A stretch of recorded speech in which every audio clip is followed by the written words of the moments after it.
Bonjour à tous, merci de votre présence nombreuse ce matin. Sylvain Amic, directeur de la Réunion des musées métropolitains, avec Éric de Chasset, directeur général de l'Institut national d'histoire de l'art. Je suis heureux de vous accueillir pour ce qui est déjà la 4e édition de l'Argument de Rouen. Un rendez-vous que nous avons voulu créer avec l'INHA pour ouvrir les choix des politiques publiques à la discussion avec la société civile, pour confronter nos pratiques aux attentes du public qui s'expriment rarement dans les enceintes institutionnelles, et pour vérifier que le mandat qui nous est donné, que la délégation qui nous est faite, retrouve les attentes de la société civile. La première édition était consacrée à la place de la diversité dans les musées. La seconde a été consacrée au bien commun, à la dialectique entre collection et exposition. La troisième édition, et donc l'avant-dernière, était consacrée à l'égalité femmes-hommes, et elle coïncidait avec un travail de fond qui a été mené à la Réunion des musées métropolitains pour élaborer une charte égalité femmes-hommes qui aujourd'hui se décline au quotidien. Et nous avons voulu, dans cette 4e édition, aborder la question des contre-cultures, des arts en marge, des arts alternatifs, considérant que les musées, peut-être, étaient à la fois dans une forme de tentation, mais à la fois aussi dans une forme persister dans une forme de fermeture vis-à-vis de certaines pratiques artistiques en marge. Alors pour cette 4e édition, nous avons comme partenaire le MUCEM, et je salue Jean-François Chounier qui est là aujourd'hui, qui animera une des tables rondes. Le MUCEM qui, comme vous le savez, est aussi l'héritier du Musée des Arts et Traditions Populaires et qui donc assume cette dimension populaire avec brio sur les rivages de la Méditerranée. Et nous avons pu compter aussi sur le travail de Juliette Trey, qui est ici et qui a largement, de l'INHA, qui a largement contribué à la composition de ce programme. Depuis une vingtaine d'années, nous avons vu, on ne va pas remonter au Graff et à Jack Lang, mais quand même, c'est peut-être les premiers soubresauts de l'émergence de ces pratiques artistiques. Nous avons vu la création d'un musée national de la bande dessinée, nous avons vu la création d'un musée international des arts modestes, et Avedi Rosa sera là pour en parler tout à l'heure.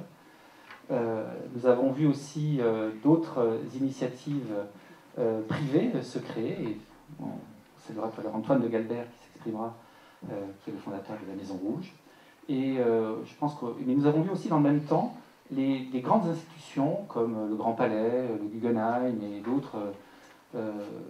d'autres leaders des politiques culturelles s'intéresser à des phénomènes culturels comme David Bowie, comme le cinéma. D'ailleurs, nous avons une expo en ce moment, je vous invite à la voir, ce sont les derniers jours, Art et Cinéma, au musée des Beaux-Arts de Rouen, ou la mode encore. Donc autant de pratiques culturelles qui jusque-là étaient plutôt, disons, en marge des institutions et qui se retrouvent désormais intégrées dans les pratiques de consommation et les habitudes des grandes institutions nationales. Voilà pourquoi nous avons voulu interroger cette nouvelle dimension, peut-être, qui doit intégrer les politiques muséales, en se disant que, pour nous, en tout cas, Réunion des musées métropolitains, sur le territoire de la métropole Rouen-Normandie, nous sommes un peu les dépositaires de l'ensemble des biens muséaux, et que donc ce qui sous-tendait autrefois nos politiques de collecte et d'admission dans les collections peut peut-être être aussi réinterrogé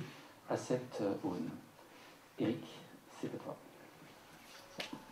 Merci beaucoup. Je vais être bref, simplement pour dire que l'Institut national d'histoire de l'art, l'INHA, se réjouit de participer pour la 4e fois à l'organisation de cet argument de Rouen. Il est essentiel pour nous, qui sommes une institution qui a une mission nationale, d'effectivement travailler sur l'ensemble du territoire, et pas seulement à Paris, qui est le lieu où sont concentrés nos chercheurs et nos ressources documentaires. Et donc cette collaboration au long cours avec Rouen nous tient particulièrement à cœur. Il est aussi important pour nous de faire en sorte que l'histoire de l'art soit la pratique ouverte sur l'ensemble de la société, sur les questions qui sont adressées par la société aux historiens de l'art, sur les artistes, sur des manières différentes d'envisager l'histoire de l'art que ce que l'on peut faire de façon traditionnelle. Et cette année, le thème de l'argument de Rouen rejoint cette préoccupation. Il la rejoint en continuant ce travail que nous avons effectué avec la Réunion des musées métropolitains de réflexion thématique chaque année autour de l'actualité des musées, de la façon dont on peut interroger aussi les pratiques des musées aujourd'hui et d'une façon qui soit une façon extrêmement ouverte également. D'une certaine manière, je rebondis sur ce que disait Sylvain Amic tout à l'heure, il est frappant de constater qu'effectivement, ça fait 20 ans sans doute que les musées intègrent des pratiques que jusqu'à présent, ils refusaient d'intégrer, sauf dans des musées comme les arts et traditions populaires. Mais à ce moment-là, c'est intéressant de voir que dans le titre même, on a une sorte de dégradation de ce qui est populaire en tradition plutôt qu'en art. Évidemment, la position de création du musée était plus complexe que le titre que l'on laissait penser, mais dans une situation où le musée est beaucoup moins contesté, puisque le titre de cet argument, si je ne m'abuse, est le musée et ses contestations, qui ne l'était effectivement 30 ans auparavant, où il y avait une remise en cause beaucoup plus fondamentale du rôle du musée dans la société, de son existence même, de sa pertinence, pas seulement par des personnalités extérieures au musée, mais à l'intérieur même du musée, donc une volonté de trouver des tas de solutions alternatives, et puis surtout de la part des artistes, avec la volonté de travailler en dehors du musée. Alors, cette volonté a perduré, on va en entendre parler aujourd'hui à plusieurs reprises, mais il se trouve qu'effectivement, la question qui se pose aujourd'hui nous semble être plutôt de comment les musées peuvent travailler à faire en sorte que ces pratiques qui se situent dans les marges ou en dehors, ou parfois, mais sans doute plus rarement aujourd'hui qu'auparavant, contre lui-même, peuvent être présentes d'une façon qui ne les dénature pas complètement, qui les dénature forcément un peu, de la même façon que lorsqu'on présente un tableau d'hôtel religieux dans un musée, on lui fait perdre sa fonction d'origine pour ne retenir qu'une seule autre fonction. Donc il y a forcément des transferts qui se passent de ce point de vue-là, et ce que nous voulons essayer de faire aujourd'hui, en partenariat avec le MUSEM, qui mène aussi en pratique et par un certain nombre d'expositions une réflexion sur ces sujets, c'est de nous poser collectivement la question, de faire en sorte que ces questions puissent circuler à la fois à l'intérieur de la communauté des musées, et puis dans un rapport très direct avec vous tous, qui n'êtes pas forcément, qui n'êtes pas pour bon nombre d'entre vous, à l'intérieur des musées, ou même à l'intérieur de ceux qui créent les œuvres qui se trouvent ensuite dans les musées, quelle que soit leur nature de départ, mais qui êtes simplement intéressés par la question et qui avaient des idées pertinentes à nous proposer de ce point de vue-là. Je veux moi aussi remercier Juliette Tray pour l'INHA, qui a été la cheville ouvrière de cette programmation, l'ensemble des équipes des musées métropolitains de Rouen qui se sont mobilisés pour faire en sorte que cette journée puisse bien se passer en collaboration avec les équipes techniques de l'INHA qui regardent ça depuis Paris mais qui ont été très présentes dans la phase de préparation, et peut-être vous rappeler à tous que toutes ces séances sont filmées et donc sont disponibles ensuite sur la chaîne YouTube des musées métropolitains de Rouen. Je crois qu'il y a un relais à l'INHA, je ne sais pas exactement comment il se fait de façon technique, mais que donc tout ça est disponible a posteriori. Et c'est aussi l'idée de cet argument de Rouen, de faire en sorte que l'on puisse s'ancrer dans un territoire particulier, loin de Paris, ou relativement loin de Paris. Dans ce pays si centralisé, ça a une importance assez considérable, mais qu'effectivement, si on n'est pas présent au moment de la conférence, on puisse aussi en bénéficier d'une autre manière. Voilà, bonne journée à tous. Merci beaucoup, Eric. Eh bien, Antoine de Galbert, si vous voulez bien nous rejoindre, on va vous donner un micro. Vous allez vous mettre là. Donner un micro, voilà.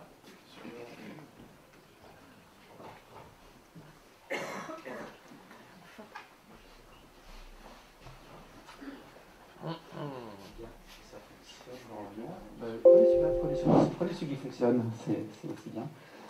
Antoine de Galbert, vous êtes collectionneur, mécène, et vous nous faites l'amitié d'introduire en tant qu'invité d'honneur cette 4e édition.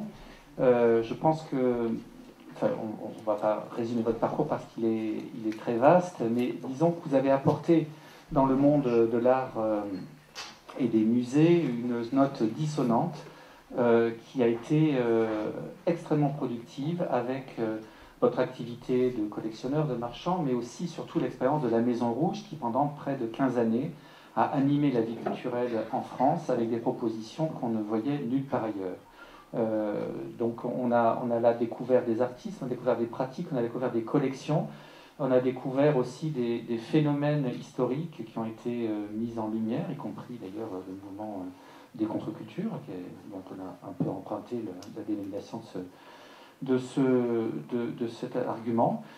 Plus récemment, une exposition de votre collection au musée de Grenoble, qui est votre ville d'origine, a été unanimement saluée, et aussi la donation de quelque chose qui résume bien votre éclectisme et votre liberté, c'est cette donation fabuleuse qui a été faite au musée des Confluences d'une collection de coiffes qu'on peut voir en ce moment, qui mélange avec beaucoup de pertinence, et c'est là où on voit que les catégories académiques sont battues en brèche avec finalement beaucoup d'intérêt, des parures de tête de toute époque et de toute civilisation. Donc un parcours très éclectique, très ouvert, et qui a joué un rôle fondamental pour vraiment, je dirais, désincarcérer, désencercler les habitudes culturelles dans notre pays.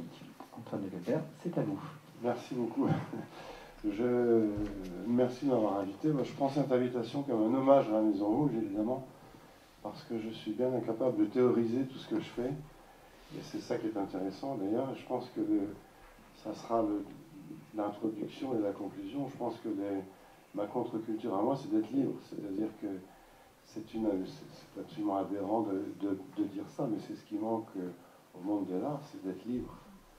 Alors, on a tous des passions, des choses, mais on a des limites que j'ai jamais eues à la Maison Rouge.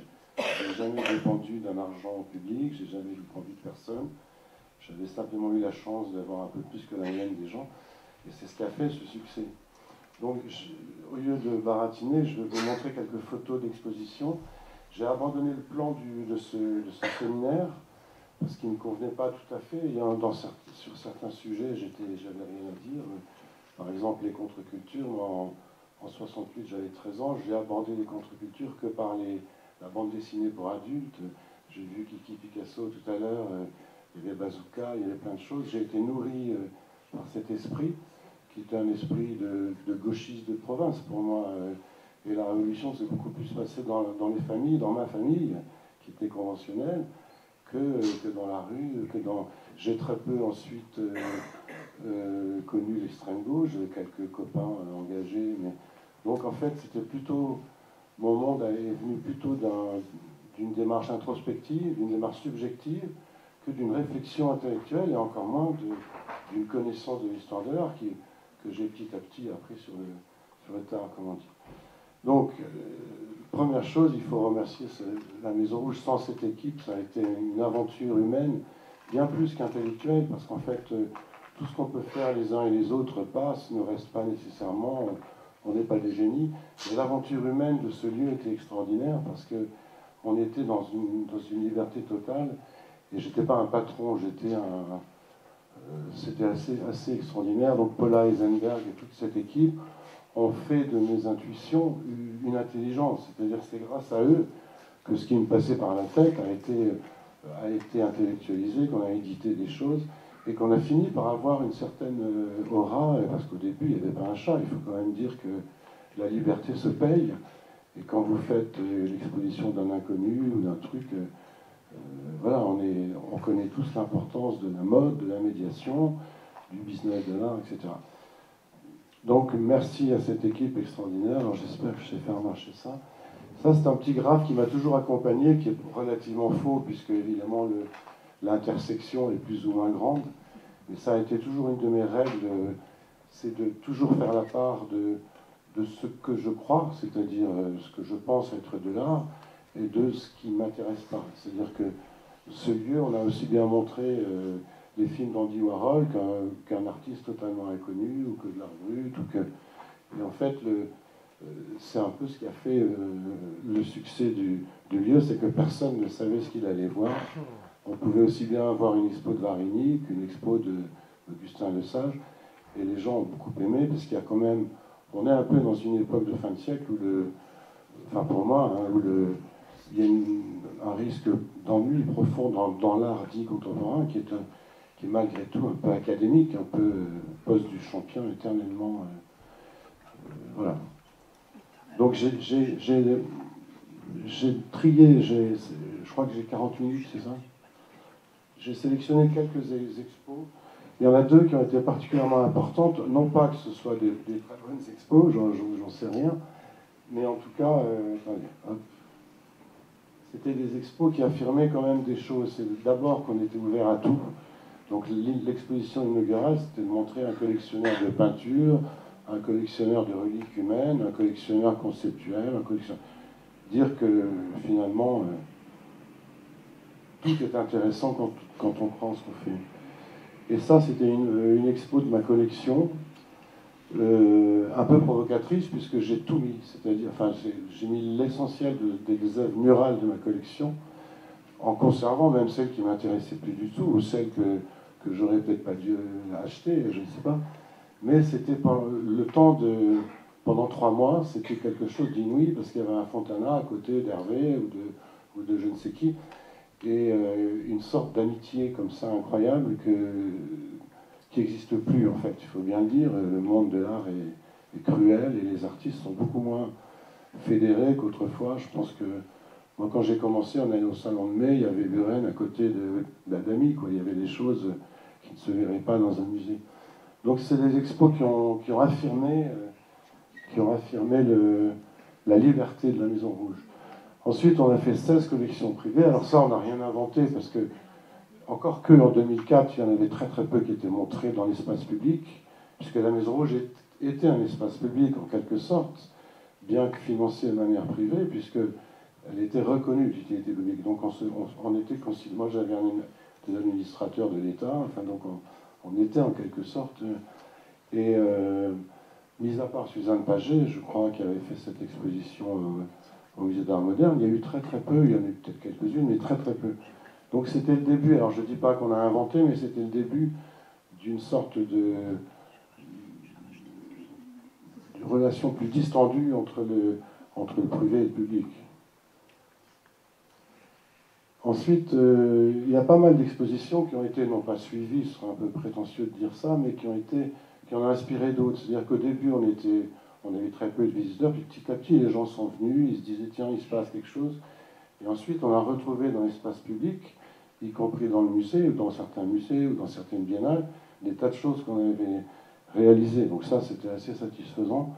Par exemple, l'expo de Falkenberg en 2004, il y a eu l'exposition dionysiaque à Pompidou, qui prenait en grande partie des mêmes artistes. Berline de Brucker, alors c'était pas une découverte, mais en France, personne ne la connaissait. Elle a fait la Biennale de Venise après. Claude Berry a fait une exposition. Et au début, c'était une œuvre très, très, très organique. Les Français détestaient, parce que c'était pas du tout dans la culture française.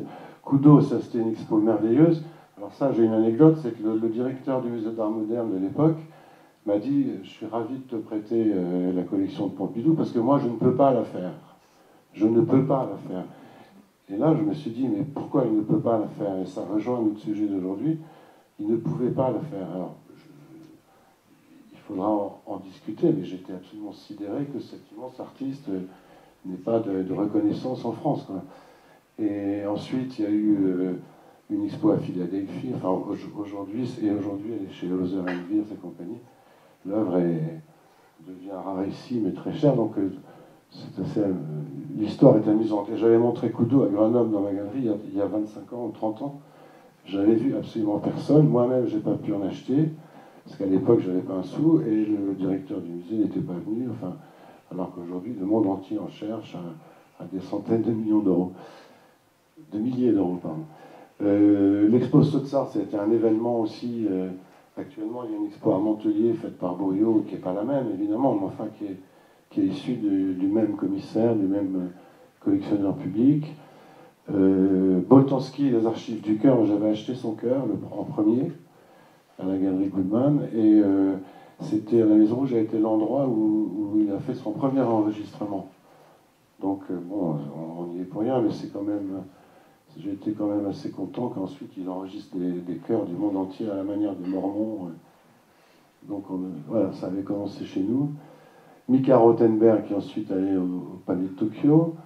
Jean-Jacques Lebel, qui aurait pu être là aujourd'hui d'ailleurs, ami de Jean Loisy, qui a eu aussi une exposition au Palais de Tokyo.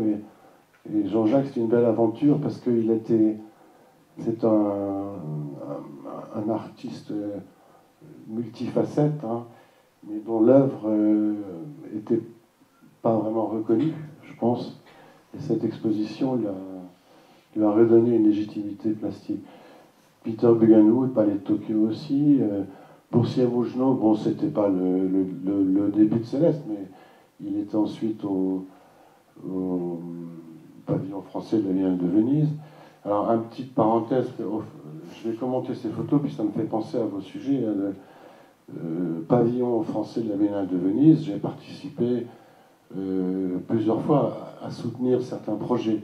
On a toujours perdu, évidemment, et je me suis rendu compte, et c'est un des sujets phares d'aujourd'hui, c'est de cette collusion terrible entre l'argent et la décision publique. C'est-à-dire que tous les artistes qui sont aujourd'hui dans les pavillons de Venise sont des artistes qui ont un soutien. Un soutien soit d'une grande galerie, soit d'un milliardaire, soit d'un truc. C'est-à-dire que tous ces jurys sont pipés. Moi, je le condamne. J'ai même refusé que Paula, justement, en fasse partie. Parce que je savais qu'on allait perdre d'avance sur le poulain qu'on voulait défendre. Et il y a un risque profond de l'indépendance du musée, puisque bientôt les grandes monographies ne se feront ou se font déjà que s'il y a un soutien d'argent privé, et c'est pas normal. C'est extrêmement grave. Zonder, pareil, il a fait plein d'expos après. Stoïka, c'est une aventure extraordinaire, cette femme qui était quasiment inconnue, en tout cas en tant que peintre, populaire, modeste. Elle est aujourd'hui, en ce moment même, au Reina Sofia, donc c'est quand même une histoire un peu pour nous, et surtout pour elle, pour sa mémoire, qui est absolument incroyable. L'art brut, alors ça c'est un grand sujet, je crois qu'il y avait Sabine Faubin qui était invitée, ou plusieurs personnes. L'art brut, ça m'a toujours passionné, mais j'en suis pas un spécialiste. Et on a dit que la Maison Rouge était un lieu d'art brut, ce qui est faux. On a fait pas mal, 5-6 expos d'art brut, mais ça rentrait pour moi dans un ensemble, dans une pensée globale de liberté et contre un certain art contemporain à mes débuts, parce qu'à mes débuts j'étais assez contre l'art contemporain, mais bien plus parce que je n'y comprenais rien que parce que maintenant j'ai une position beaucoup plus large et il y a évidemment beaucoup d'art contemporain dans ma tête. Hein. Donc là je passe un peu vite pour pas vous embêter. Ça c'est toutes les expos d'art brut qu'on a pu faire. Alors, en fait, quand on regarde, ça c'est une très très belle expo qui justement, avec Elmar Trenkwalder, c'était une des 2008, c'était un peu au début de la Maison Rouge, et je crois que c'est une des plus belles expos que j'ai pu faire, et c'est celle où il y a eu le moins de visiteurs, donc je me suis dit, c'est quand même bizarre. Sous terre, c'est des... Donc tous ces artistes, on peut parler d'artistes de l'art brut, contrairement à... en général, on dit acteur, on dit... il se trouve en fait que ça c'est une expo qui va sans doute partir à Moscou puisqu'il était russe, et donc c'est très intéressant. Et en fait, concernant l'art brut, ce qui se passe, parce que vous allez discuter, je crois, du fait de l'institutionnalisation de l'art brut, en fait ce qui se passe, c'est que le marché s'est emparé des 5, 6, 10 plus grands créateurs qui sont, en plus d'être des créateurs de l'art brut, qui sont des grands artistes, Wolfli, Largère, tout ça, ce sont des grands artistes. Donc de toute façon, l'histoire s'en serait emparée, mais le marché accélère, puisqu'on sait bien que les musées sont fascinés par les cotes, hein, donc il n'est pas du tout sûr que cet art soit comment dire, accueilli par le musée. Il va simplement accueillir les plus grands. Et donc tout le côté pathologie, art-thérapie, etc., n'intéresse pas tellement le grand public. Donc je ne sais pas ce qui va se passer, mais en tout cas, je pense que au-delà de ces 10 ans, par exemple, Gabryszewski, qui faisait des choses extraordinaires, se vend toujours 1000 balles en grand public. Donc c'est pas l'art brut qui intéresse, contrairement à ce qu'on pourrait croire, parce que c'est quand même l'ennemi de l'histoire de l'art. C'est ce qu'on a laissé passer, c'est ce qu'on ne comprend pas, puisque c'est le monde de l'inconscient face aux historiens, face à la construction de la pensée. Et donc c'est pas gagné, mais je suis toujours très très passionné, mais je me sens pas du tout un spécialiste, et je veux surtout pas... La seule chose, c'est que la Maison Rouge a été un lieu qui a montré de l'art brut hors des lieux spécialisés, puisque Villeneuve d'Ascq, la Halle Saint-Pierre, Lausanne, tous ces lieux prestigieux où j'ai appris d'ailleurs beaucoup, faisaient ça bien avant. Et voilà, donc c'est en train de... Il y a un décloisonnement, c'est le titre des autres expos. Ma grande préoccupation, en fait, comme j'étais pas historien, j'ai appris comme ça, parce que je m'emmerdais dans ma galerie, donc je lisais Gombrich et tout ça. J'ai une manière d'apprendre un peu différente. Et ma seule préoccupation, c'était de parler d'art, finalement. Et si j'avais pu faire une expo de Primitif Clermont, à la fin, je l'aurais faite. C'est-à-dire que je pense que on est beaucoup trop cloisonné. La France est un pays emmerdant sur ce plan-là, parce qu'on va au Palais de Tokyo, on sait ce qu'on va voir. On va à la Halle Saint-Pierre, on sait ce qu'on va voir. En fait, on a envie d'esprit un peu zémanien, on a envie de... Alors, il y a Laurent Lebon, il y a Jean Loisy qui a fait des choses intéressantes. Jean Hubert, tous ces gens-là sont des gens que j'aime beaucoup parce qu'ils ont quand même, parmi les premiers, mis un objet primitif à côté d'un Picasso. Bon, enfin, on commence à regarder l'art dans son ensemble et à s'ouvrir. Mais c'était, pour des raisons militantes et politiques, un peu... Les années 80 ont été très pénibles pour moi. Donc les coiffes, on en a parlé. Donc cette expo, elle est actuellement à Lyon encore. Et ça, elle va voyager, elle va à Montréal, ensuite au Brésil. Enfin, je suis ravi de tout ça. Ça, c'était Guy Schrennen qui est décédé aujourd'hui, qui est un type incroyable, qui était vraiment dans les avant-gardes d'ailleurs, qui avait une collection de disques époustouflante. Donc ça, on a montré ça.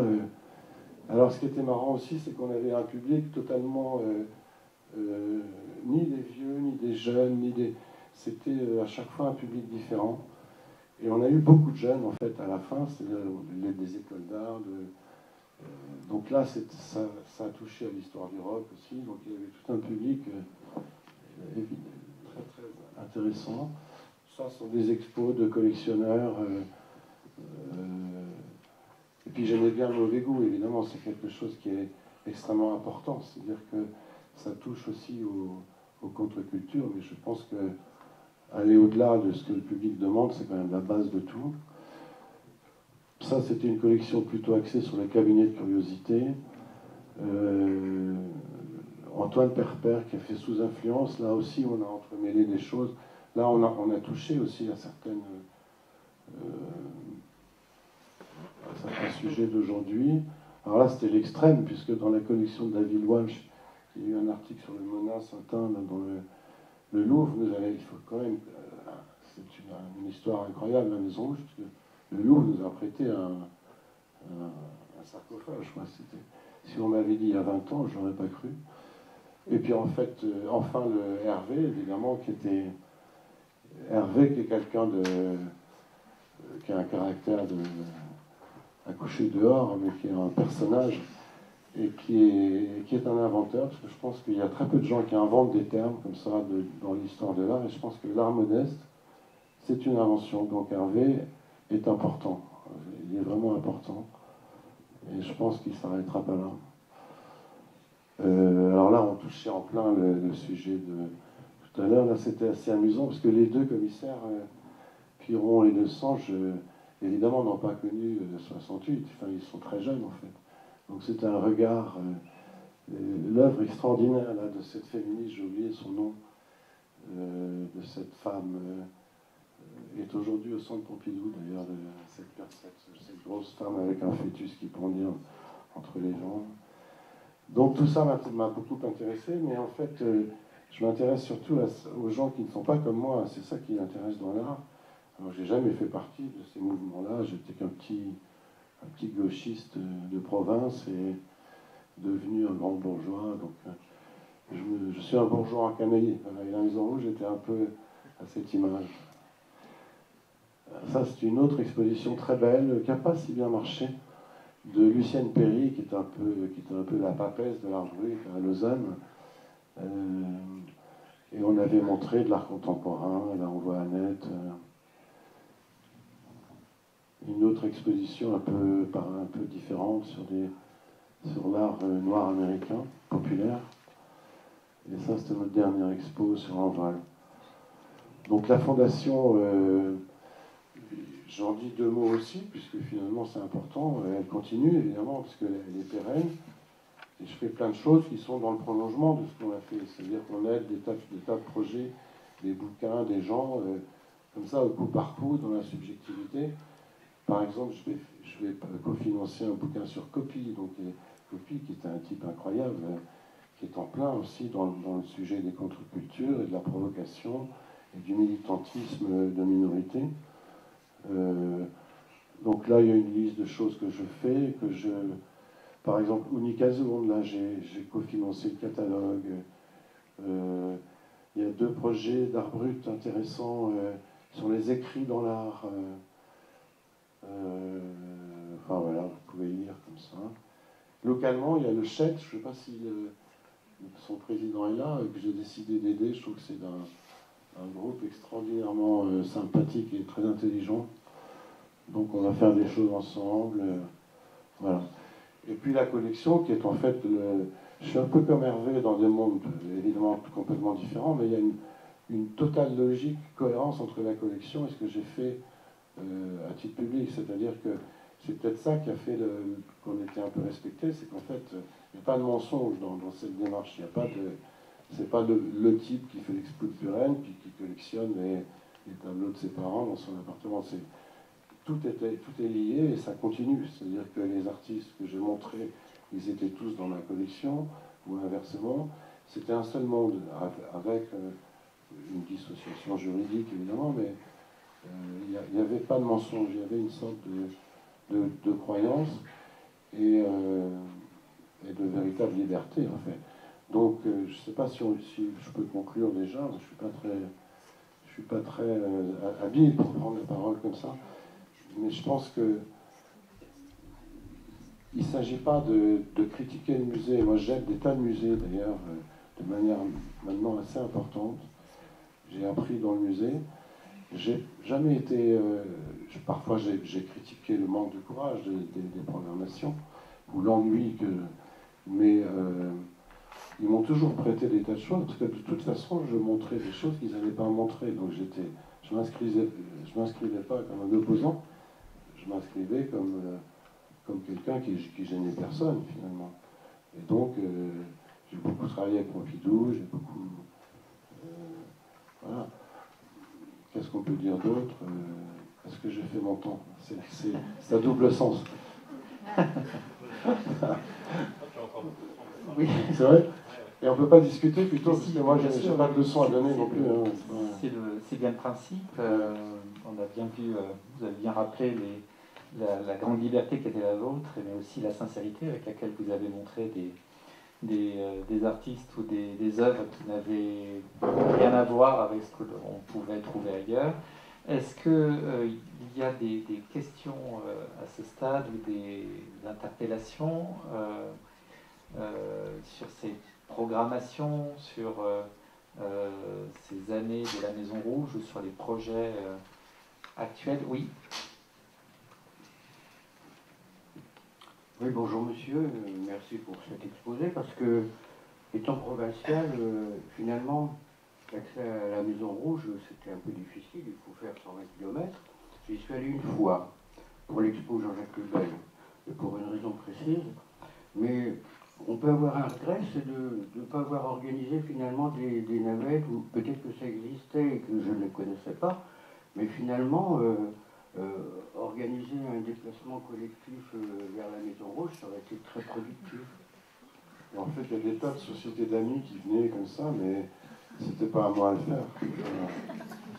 Et c'est le rapport entre C'était la périphérie et le centre, comme C'était toujours. au musée de Rouen, à organiser un voyage. Certainement. Il n'y était pas à ce moment-là. On a loupé quand même beaucoup de choses. Étant provincial, on loupe quand même beaucoup de choses. Ouais, pourtant, on avait beaucoup de provinciaux par la gare de Lyon. C'était assez pratique parce qu'on était à côté de la gare de Lyon. Ah non, mais moi aussi, j'en suis très triste, mais j'ai pas de réponse. Et les marges et le courant dominant, c'est aussi la périphérie et le centre parisien. D'autres évocations, d'autres réflexions à ce stade? Là-bas au fond, et puis...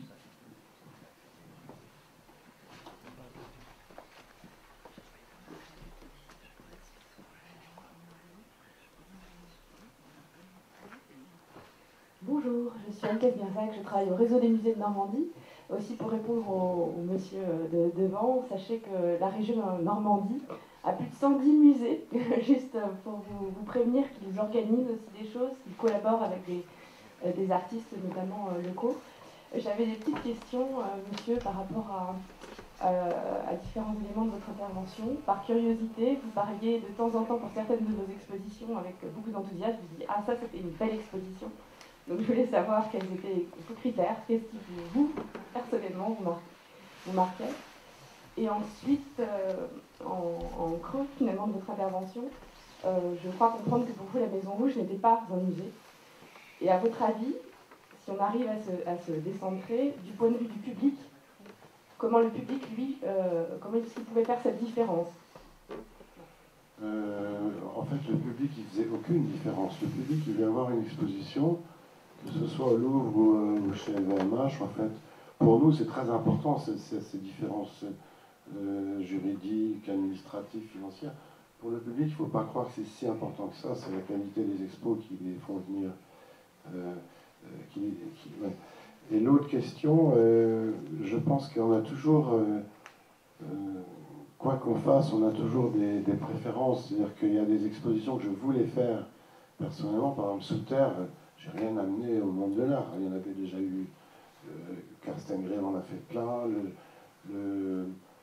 comment dire, le centre culturel suisse, enfin c'était absolument pas une nouveauté, mais c'était jouissif pour moi parce que je rêvais de le faire. En fait, dans cette démarche, il faut comprendre que la Maison Rouge n'est pas tombée du ciel. J'avais avant une galerie en province à Grenoble, où j'avais pas un rond, où j'avais pas le bras long, je pouvais rien faire, et je rêvais de faire des choses que j'aurais pas pu faire de toute façon. Donc j'ai aussi fait des choses que j'ai réalisées après. Et puis par ailleurs, il y a des expos qui naissent de ma tête ou du travail avec l'équipe qui était toujours très porteur et très vivant. Et puis il y a des expos qui nous sont proposés par des commissaires extérieurs, etc. Alors quand je les acceptais avec bon cœur, puisque c'était des gens que j'estimais et des projets qui m'intéressaient. Mais évidemment, c'était jamais ce que j'aurais fait moi. Donc il y a toujours eu des préférences quand on fait des expos. Et par exemple, alors après, si je dis que j'ai préféré,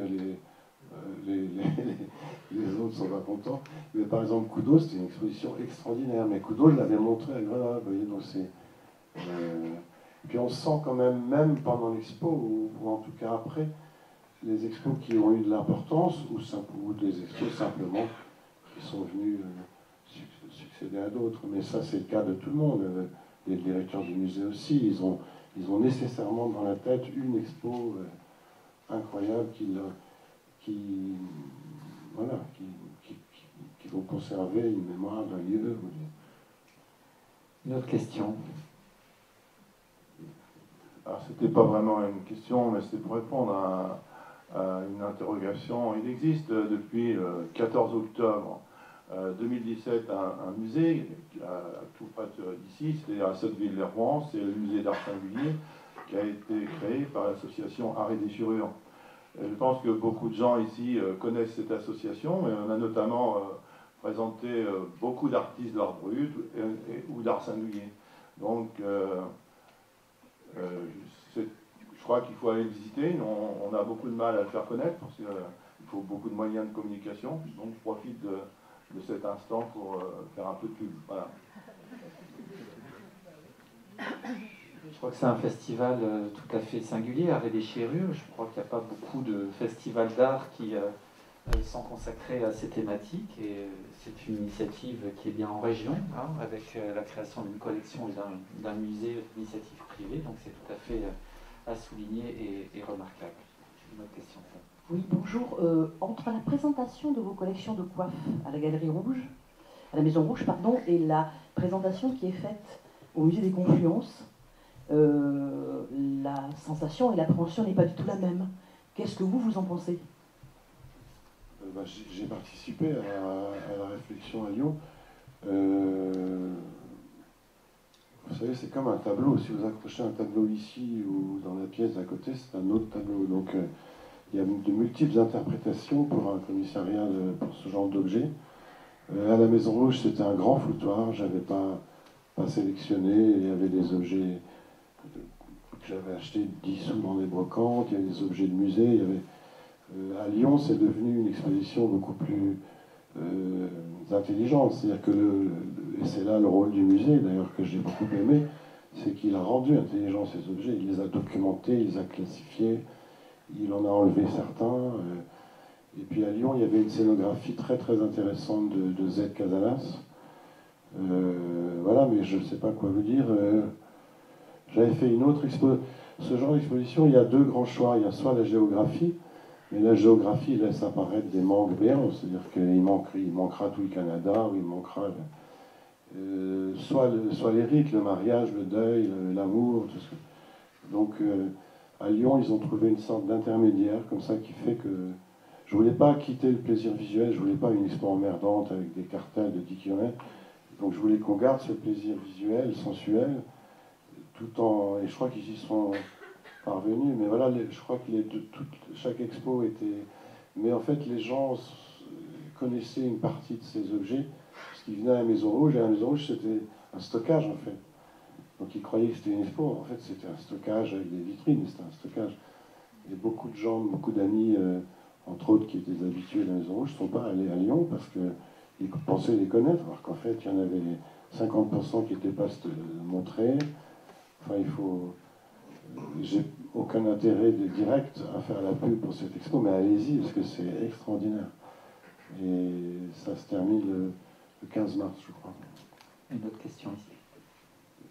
Oui, merci pour cette intervention et merci aux organisateurs d'avoir finalement proposé au CAG Albert de parler. Parce que, en fait, en vous écoutant, je me disais, bon, ce qui est intéressant avec le CAG Albert, c'est que vous êtes d'abord, vous l'avez dit, galériste, vous avez une galerie, si peu, mais donc il y a d'abord ce premier moment, ensuite vous fondez la Maison Rouge, donc vous êtes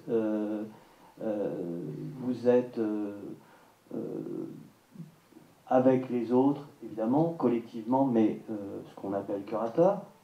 Et puis aujourd'hui, vous êtes, parmi vos activités, il y a quand même un geste très fort, vous êtes donateur. C'est-à-dire que vous êtes quelqu'un qui donnait des œuvres comme les coiffes, et donc vous venez nourrir les collections publiques. Et je me disais en vous écoutant que c'est que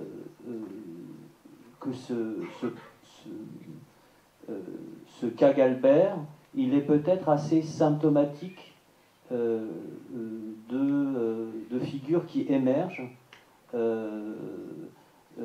ou tout au moins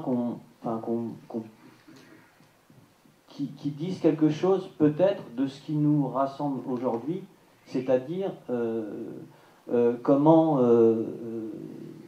malgré tout, eh bien la question de la pérennisation, parce que c'est un des gestes très forts quand même, et de jouissance aussi que d'avoir fermé la Maison Rouge, hein, faut dire ce qui est, c'est-à-dire de dire, ben voilà, c'est un geste, je mets fin à ce geste, je fais autre chose, et je fais un autre geste. mais que cette question à mon sens, de la pérennisation, eh bien, enfin, je me dis que c'est peut-être là qu'est le centre de ce qu'est un musée, enfin, au sens de notre grand partage patrimonial. C'est quand même la constitution du musée. Moi, j'ai été pendant quelques années au comité d'acquisition de Pompidou, qui est quand même un très grand musée. En fait, les donations représentaient 95% de l'enrichissement des collections. Il faut bien savoir que les musées français n'ont pas de budget d'acquisition, ou quasiment pas. Donc, je pense que c'est un peu le... En fait, on est dans un monde qui manque de moralité, nécessairement, puisque quand on... avec ce mariage impossible entre l'art et l'argent permanent, mais le long terme lisse tout ça, et le long terme nous fait disparaître, d'abord en tant que petit égout, et l'œuvre, on dit souvent que l'œuvre, de toute façon, termine toujours au musée, d'une manière ou d'une autre. Donc, en revanche, ce que j'ai découvert, c'est tu parlais de jouissance, mais en fait, le donner, c'est extrêmement jouissif. C'est-à-dire que c'est un des plaisirs que je ne connaissais pas. Mais donner à des gens sympathiques, intelligents, enrichir quelque chose, quand on peut le faire, parce qu'encore faut-il pouvoir donner. La plupart des gens n'ont pas d'argent, ils ont des enfants, ils ont des trucs. Mais donner, c'est un immense plaisir. Et quand j'ai donné ces coiffes, ma femme m'a dit, mais tu vas pas donner celle-là, c'est la plus belle. Et je lui dis, mais tu comprends rien. Au contraire, c'est celle-là. Si celle-là n'y est pas, j'ai honte de donner cette collection minable. Donc en fait, ce que tu dis, c'est essentiel parce que c'est peut-être pas de la générosité, c'est peut-être pas ce qu'on croit. C'est une chance de pouvoir donner. Et c'est vrai que dans le concept un peu bourgeois du collectionneur, tout le monde n'a pas ça en tête. C'est une grande chance de pouvoir donner. Encore plus que la chance du musée qui reçoit quelque chose. Mais finalement, les grands donateurs des musées en région ou des musées nationaux étaient souvent des personnalités qui étaient finalement marginales, qui avaient su constituer une collection avec des artistes qui n'intéressaient pas les institutions et qui sont ensuite entrés dans les institutions grâce à ces donations. Donc finalement, le geste d'Antoine Galbert est dans la continuité de cette tradition. Ici, on a François Depaul, le donateur de la collection impressionniste, 53 tableaux en 1909. C'est la plus grande donation impressionniste en région, et avec la volonté vraiment d'établir la présence de cet art dans les collections publiques, comme l'avait fait avant lui Caillebotte ou encore Moreau et Laton. Une dernière question peut-être? Oui. En fait, dans les musées, que ce soit au Centre Pompidou ou ailleurs, les donateurs, ce sont aussi les artistes. Et ils sont très sollicités justement pour donner une œuvre ou donner plusieurs choses à la suite d'une exposition. Est-ce que ce principe-là a été aussi, non pas, je veux dire, contractualisé, mais c'est fait aussi naturellement entre vos artistes et la Maison Rouge? En fait, jamais, puisque la Maison Rouge ne collectionne pas. Ma collection est dissociée. Donc, mais ça a été aussi, je me souviens de certains petits scandales où des grands directeurs de musées se constituaient des collections sous le manteau. Enfin, je ne cite pas de nom, mais j'en connais. Il y a des tas de choses un peu bizarres qui se sont passées dans cet échange. Mais par exemple, il y a certains musées, par exemple, Fabrice Ergotte est extrêmement doué pour faire des expositions qui viennent compenser une donation derrière, etc. Il faut dire, inversement, quand j'étais dans des comités d'inquisition, et entre autres au Centre Pompidou, on refusait beaucoup de donations. Parce qu'effectivement, on adorerait avoir des donations d'Ansel Kiefer ou de je ne sais pas qui, mais beaucoup d'artistes, j'aime pas dire des mauvais artistes, parce que ça n'existe pas de mauvais artistes, mais des artistes qui n'intéressent pas, font tout pour donner au musée, pour mettre dans leur CV collection Centre National, etc. Donc en fait, il faut savoir que les musées refusent beaucoup de donations. C'est pas si simple. Et puis ça entraîne des tas de problèmes de gestion, de stockage. Voilà. Mais l'échange, l'exposition, donation, ouais, c'est le plus classique. Peut-être une dernière question avant de passer à la table ronde. Dans ce que vous avez dit, il y avait à la fois la satisfaction de voir que certaines de vos initiatives, de vos intuitions se sont trouvées ensuite confortées par la carrière d'un artiste ou le fait que des œuvres entrent dans la collection publique ou que des musées du coup consacrent des expositions. Et en même temps, vous avez dit, et de toute façon tout ça maintenant c'est impossible, le marché, l'argent, il faut une puissance considérable, sans soutien. Donc finalement, quel est le bilan que vous tireriez de ces 25 années d'activité? Est-ce que c'était plus facile? Est-ce que les arts qui n'étaient pas académiques, les arts plus en marge, pouvaient infiltrer plus facilement les institutions, ce qui serait un peu contre-intuitif, parce qu'on pourrait penser qu'on est plus ouvert aujourd'hui, ou bien, au contraire, on assiste à une prise en main qui recycle même les valeurs marginales dans le marché et qui finalement consacre une fois de plus des artistes confirmés. Je ne suis pas un spécialiste de tout ça. Récemment, il y a eu une expo de Stéphane Mandelbault au Centre Pompidou, que j'ai aidé d'ailleurs, parce que j'adore cet artiste. Il est vraisemblable qu'il y a 20 ans, elle n'aurait pas eu lieu au Centre Pompidou. Donc il y a des ouvertures. Et puis il y a une perte, comment dire... moi, quand j'ai commencé dans les années 80, c'était très organisé. C'est-à-dire qu'il y avait l'art conceptuel, l'art minimal, l'art abstrait, il y avait l'art contemporain, burénisé. Enfin, c'était très, très dessiné, on avait du mal à... Et puis il y avait globalement l'expressionnisme qui regroupait toutes sortes de peintures du que l'État méprisait. Bon, c'était plus simple. Aujourd'hui, il y a une explosion totale. Je pense que pour les historiens de l'art comme vous, ça doit être assez compliqué. Encore qu'heureusement, vous n'êtes pas là pour décrire le présent, mais pour analyser. Bon, moi je m'engueule souvent avec les historiens parce qu'ils se mêlent de choses un peu trop tôt, mais en tout cas, le monde de l'art est nucléarisé. Le monde entier produit des œuvres, de l'Afrique à l'Asie, au Périgord. Il n'y a plus de mouvement, tout est possible. Et donc on peut penser que ce qui pourrait être inquiétant est en fait passionnant, puisque on verra bientôt au Palais de Tokyo, je ne sais qui, Wolfi. Je pense que c'est un immense bordel qui est inquiétant, parce que comme le monde peut nous inquiéter, et moi je suis très inquiet partout, mais en matière d'art, j'ai l'impression qu'on n'est pas loin d'une vraie liberté, donc je ne suis pas pessimiste. La seule chose, c'est que je soutiens de plus en plus le public. Je suis finalement très peu, pas si défenseur du privé que ça, et je pense qu'il y a un risque évident. Il n'y a pas assez d'argent dans les musées, et il y a un risque que les esprits, il y a quand même dans les musées une concentration de culture et d'intelligence, qu'on le veuille ou non, même si parfois ils sont peureux, mais c'est quand même là qu'il y a un vrai savoir. Et je pense qu'il y a un risque que tous ces gens s'en aillent dans le privé. Suzanne Paget, c'est l'exemple type quand même d'un monument de la gestion muséale. Donc les gens vont c'est un peu comme dans la médecine, hein, les chefs de clinique qui sont tentés de partir dans le privé parce qu'ils en ont marre d'être payés pas assez. Donc il y a un risque je sens ce risque.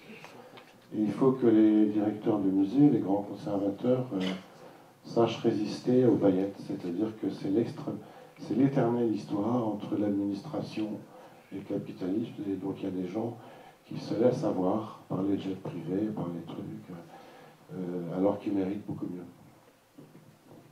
Je crois que c'est une bonne conclusion. Enfin. Pardon ? Est-ce que vous avez édité un catalogue pour les 25 ans pour les 10 ans, oui, j'ai un petit livre très, très chouette. Ah oui, si, j'ai oublié de vous dire qu'il y avait un site, il faut acheter. Il faut regarder notre site parce que je le vends, ce livre. C'est un petit livre avec 3000 noms de tous les gens qui sont passés, aussi bien les artistes que l'agent d'entretien, sans aucune distinction. Il y a aussi bien le ministre qui a inauguré que voilà. Et il y a 500 images, je crois, de visiteurs, de bannis. Et il y a surtout, évidemment, tout ce qu'on a fait, parce qu'il y a les expositions, mais il y a aussi toutes les activités culturelles qu'on a organisées, des conférences, on a invité beaucoup de gens à parler, à réfléchir. Ça a été un lieu très actif grâce à l'équipe, d'ailleurs. Donc ce bouquin est à vendre sur notre site. En fait, c'est édité par la fondation, donc en fait, ce sera un peu à la tête du client. Non, je crois qu'en début... C'est le prix d'un transport de navette. Ouais. Au début, on l'avait mis à 40, puis c'était un peu cher. Donc il nous en reste un peu trop, donc je suis disposé à faire un peu. Merci beaucoup.